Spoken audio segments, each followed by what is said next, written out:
ki chu ka suale mai lalpan min ngai dam thei lawang min ngai dam tu lawang min ngai dam du to lawang ti in ngai to ve ngai em lalpan ngai dam thei lo anei lo eng anga sual po ni ila mi te ai sual ni ponin hre mai la nun beidong mai la sim ngai kan nei te kan sima sual kalsan nun kan nei lalpa kan he kan pan chon lalpan tu po ati dam thei ni ke mi sual ber kapu zuzuar kanu le kapa zuzuar ke ngei po zuzuar kanu pui ngei pon min kalsana pasal dang min nei san ta ke chuti ang khopa sual po chu chuan thum thlenga sual in thla zuzuar chung pu mi sual ber po lalpan sim na hun tha min pe a tun hun min hruai thleng the ni chuan midang te po a hruai thleng the em cheu ani nun thar a pe thei cheu ni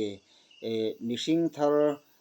tharau thar a pe thei cheu ni ke po ka zuin lai chon ka cher chem em a ru ko lang mai ka ni tuna chuan pathian khong aina zara hei min huang hian lalpa zara ka taksa po pangai takin om ta ni pathian I lo hnai ve zel ro ti hin ka som lek cheu ni lalpan ro puina chang zel lo se amen